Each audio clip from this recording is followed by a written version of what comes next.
मागील आठवड्यामध्ये दिल्लीमध्ये 5,000 शेतकऱ्यांच्या समवेत देशातील 500हून अधिक शेतकरी संघटनांची संयुक्त बैठक पार पडली आणि देशामध्ये कृषी संकट जे निर्माण झाले आणि शेतकऱ्यांची अवस्था बिकट झाली, आत्महत्या वाढल्या आहेत, या पार्श्वभूमीवरती 10 ऑगस्ट रोजी आज संपूर्ण देशभरामध्ये जेल भरो आंदोलन करण्याचं ठरवण्यात आलं होतं.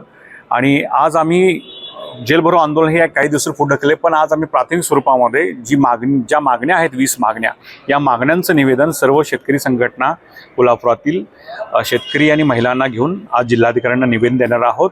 सर्वप्रथम आम्ही याच्याद्वारे मागणी करणार आहोत राष्ट्रपतींच्याकडे, जिल्हाधिकाऱ्यांच्याकडे निवेदन देऊन की अमेरिका भारत व्यापार करार जो आहे, या व्यापार करारामध्ये शेतकऱ्यांच्या हितांची तडजोड केली जाणार आहे. अनेक शेती उत्पादनं जे आहेत, ज्याच्यामध्ये दुधाचा समावेश आहे, अनेक शेती उत्पादनं समावेश आहे, याच्यामध्ये जो आहे की निर्यात करता येणार नाही आहेत, आयात माल करावा लागणार आहे.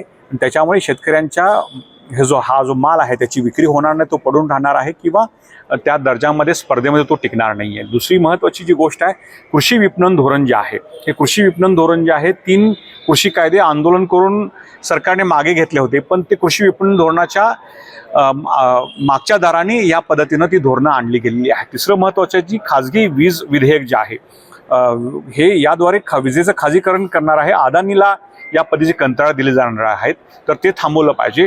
शेतकऱ्यांना 24 तास वीज जी आहे ती मिळाली पाहिजे. शेतकऱ्यांच्या आत्महत्या वाढल्या देशभरामध्ये आणि त्या प्रत्येक शेतकऱ्याला देशभरातले कुठल्याही कानाकोपरा असेल तर 25 लाख रुपये नुकसान भरपाई देण्यात यायला पाहिजे. मनरेगा जी शेतकऱ्यांना आणि शेतमजुरांना दिलासा देणारी योजना होती, त्याच्यामध्ये अनेक चुकीचे बदल जे आहेत त्यांनी केले आहेत. त्यांना रामजी योजना असं नाव देऊन बदल केले आहेत. हे बदल थांबवले पाहिजेत आणि रोजगार हमी खऱ्या अर्थाने त्या ठिकाणी दिली पाहिजे. देशभरामध्ये अदानी अंबानींसाठी शेतकऱ्यांच्या, आदिवासींच्या जमिनी ओरबाडल्या जात आहेत, पर्यावरणाची हानी सुरू आहे. तर हे कंत्राटदार धार्जिणे धोरण बदलून शक्तिपीठ महामार्गासारखे अनेक प्रकल्प जे आहेत, अनेक मेगा हायवे उत्तर प्रदेश आणि देशाच्या कानाकोपऱ्यामध्ये उत्तराखंड आणि हिमाचल प्रदेशमध्ये सुरू आहेत. इथे आपण पाहतोय की हे रस्ते पटकन खराब होत आहेत, पावसाळ्यामध्ये आता खड्डे पडत आहेत. त्याच्यामध्ये अशा दर्जा नसलेल्या रस्त्यांसाठी शेतकऱ्यांच्या जमिनी ज्या आहेत ते अन्यायकारकरित्या घ्यायचं सुरू आहे. तर ते भूसंपादनाचं धोरण ठरलं पाहिजे. जो कायदा आहे भूसंपादन 2013चा, तो लागू करायला पाहिजे.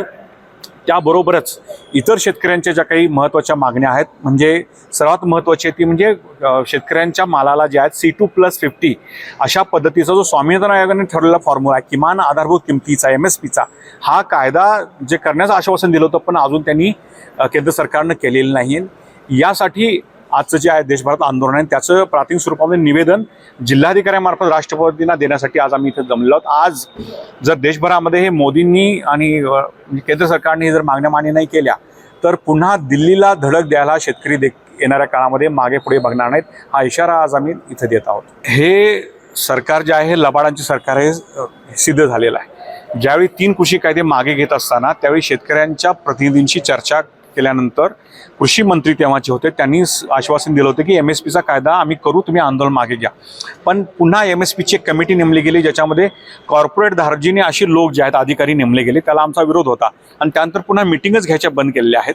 आणि सरळ सरळ दिसतंय की अदानी अंबानींसाठी देश विकायला काढल्याने याच्यामध्ये शेतकऱ्यांच्या हिताची तडजोड जी आहे ती केली जात आहे. आणि म्हणून तर शेवटी सरकार जर खोटं बोलत असेल, फसवत असेल शेतकऱ्यांना, तर एका संसदीय लोकशाहीमध्ये दुसरा आंदोलन करण्याशिवाय दुसरा पर्याय नसतो. आणि त्यामुळे आम्ही टप्प्याटप्प्याने याची तीव्रता, व्यापकता वाढवत आंदोलन करतोय.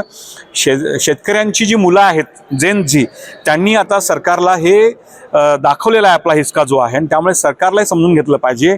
जेन झींच्या पुढे त्यांना झुकावं लागलं. आता त्यांचे जे वडील आहेत, शेतकरी आहेत, ते त्यांच्यासमोर येऊन उभे ठाकतील, आंदोलन दिल्लीला वेढा देतील. त्यामुळे ह्या ज्या मागण्या आहेत ह्या लवकरात लवकर मान्य त्यांनी केल्या पाहिजेत. प्रत्येक पनीर सारखं नसतं.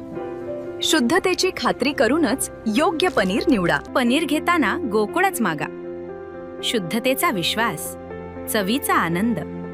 आजच घरी आणा गोकुळ मलई पनीर.